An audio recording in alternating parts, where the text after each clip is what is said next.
Well, hello there, everyone. The title of this video is What is All This Fuss About Eclipse Season?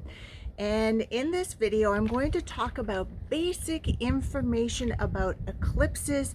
And while it's a really good idea to pay attention to them, pay attention to what shows up in your life around eclipse season time, and then also how to make the most of these energies. Whether you are seasoned at working with eclipse energies or if you're brand new and you are asking, what's the fuss about eclipse season? I know that there'll be some good information here for you. Plus, I'll share a little bit of insight that I'm already starting to receive about themes that we will be addressing in the eclipse live energy transmission calls. And then towards the end, I've got a tip for you between now and the first eclipse on, look at my nice hair, on May 26th. What to watch out for. All right, everybody. Okay, so my name is Esther Bartkiw. I'm a core belief therapist. I'm an intuitive and energy reader, super fan, and student of astrology. I combine core belief therapy, which helps you to find out what is going on inside of me that is preventing me from living the life that I want to live, with psychological tips, tools, and techniques, energy healing, spiritual mentoring, to offer to my clients grounded and practical guidance and advice, but also very deep inner change with it. All right, so let's get going.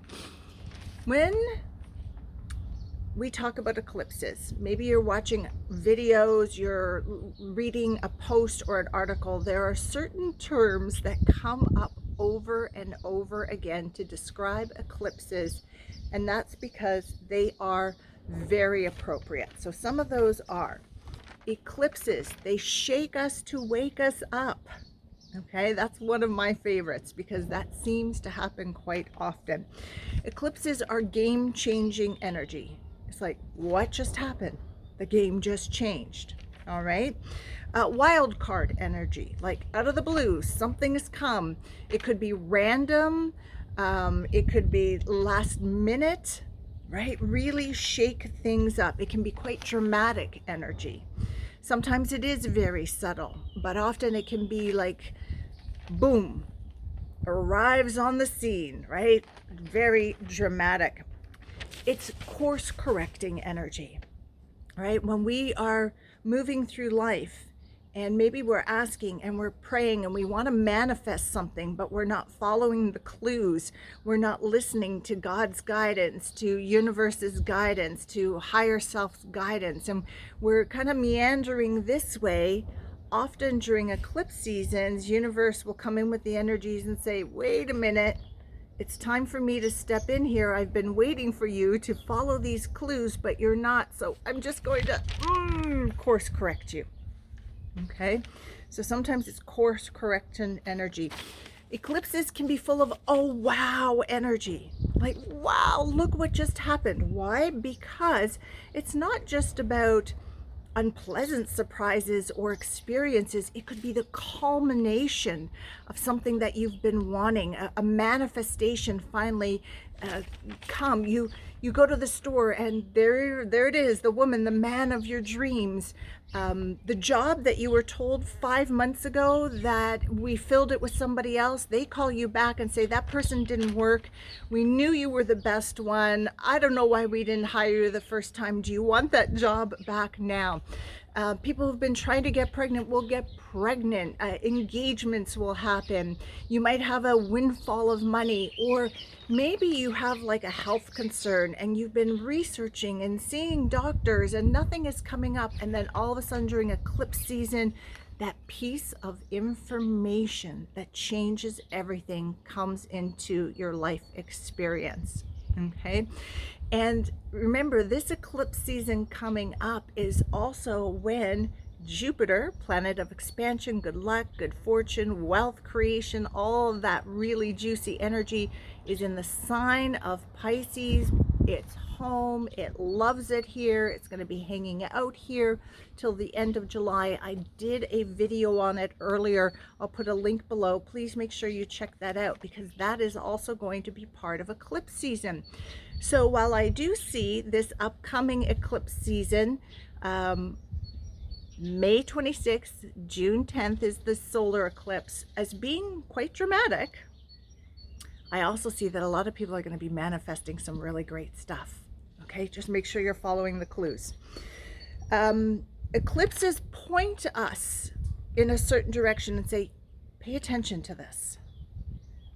Something will come up either in a big in-your-face way, or it'll come up over and over and over again. It'll say, pay attention to this. It is very important to your life's journey, to your soul's journey.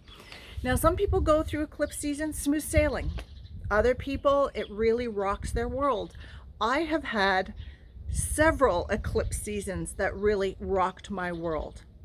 But looking back, I can see how everything that transpired then was really necessary to shake me awake, first of all, to get me to do some inner changes, to make some decisions, and really change the course of my life along a path that was more desirable to me, more suited to me, more in alignment with what I want to experience here on planet Earth.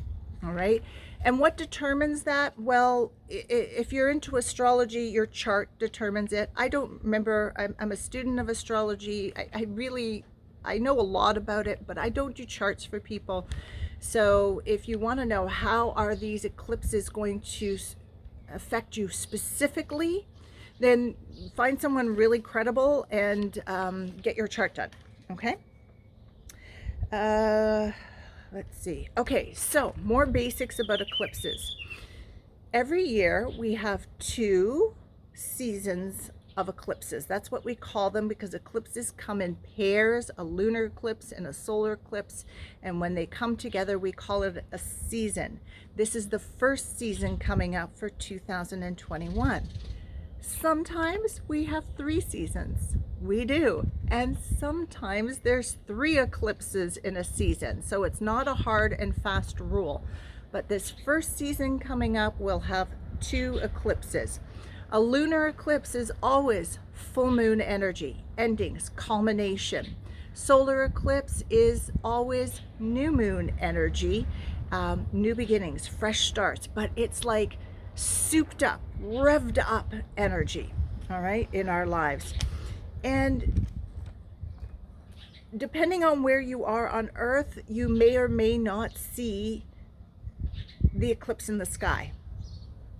Okay, so for instance, the lunar eclipse coming up on May 26th will be visible in North America.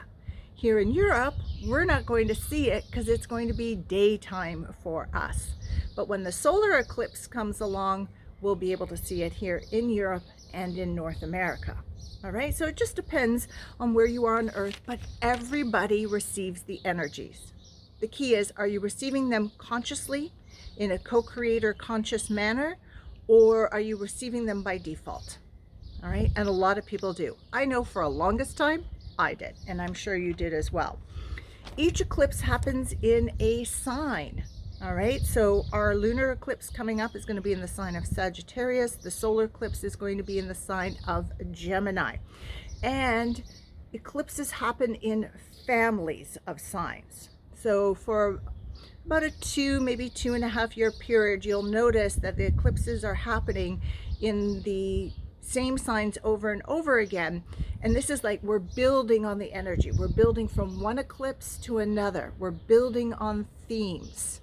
Right? Just how, change unfolds in our lives, these eclipse seasons unfold as well. And the family of signs are always like opposites. So just to give you an example, in 2015 and 2016, we had a series of eclipses in Pisces, Virgo, Aries, Libra. All right. So that's something to watch out for. Now, total lunar eclipse, May 26th, solar eclipse, June 10th. We have about 2 weeks in between. The lunar eclipse will likely, for most people, create an ending, right? An ending. And the solar eclipse is going to say, okay, now we've got space. Let's get moving and create something really good. Now, I am starting to gather information about eclipse themes, right? Because we're going to work on those specific themes during the live energy transmission calls that I will be hosting. I'll put a link below. You can check that out. You can join one eclipse call. You can enjoy both. I've done a little special discounted pricing if you do join us for both calls, which I suggest, because what happens in the lunar eclipse call, we will likely build on that in the solar eclipse call. All right. So when I say I'm gathering information, what do I mean? Well, I actually do research. Okay, what's going on in the sky? What do these signs mean? I actually do some practical research, but I also get heavenly messages, divine messages, intuitive hits. So, and then I get information specific to the people who join my group, which I always ask for, right? I always say, okay, here's the names of the people who are joining our call. What specifically, is there something that they need to address? So I'm already starting to get a little bit of information in. During one of the calls, I don't know which one at this point, we're going to do a very deep ancestral clearing, but through the DNA. Okay, I haven't been asked to do this before, but this time we're going to do it. We're going to work on releasing some emotion held by the nervous system, and I'm going to show you a very quick and easy technique that I learned, that I have been, I always try everything out on myself first and then my clients before I bring it to a group. And wow, I've been using this a lot. And when emotion's coming up, and I'm like, don't bury it away, but don't explode on people, Esther, this technique really works. We're going to do that in one of the calls as well. And definitely in the lunar eclipse call, what I have been asked is, this is going to be a significant lunar eclipse in that we're going to be ending like soul contracts that we have with people, that we might even have with places or situations, because our world is changing rapidly. We definitely want to move on a higher vibrational timeline and ending some of these soul contracts and then starting new ones at a higher vibrational level is very important. So I'm starting to get information on to activate that within you during the call. Okay, and that will be the lunar eclipse call. All right. Now, eclipses are really great also for manifesting. As I said, a lot of culmination of manifesting can come together. Plus, we've got that Jupiter in Pisces action going on, which is really beautiful energy. So here's what I'd like you to do. Between now and eclipse season, during eclipse season, and for the few days after, okay, so really the next month from the time I make this recording, pay attention to everything that shows up, that happens in your life. Okay, pay attention to the people, the situation, the ideas, the realizations, your inspirations. Pay attention to the energy saying, oh, look at this. This is not fitting anymore.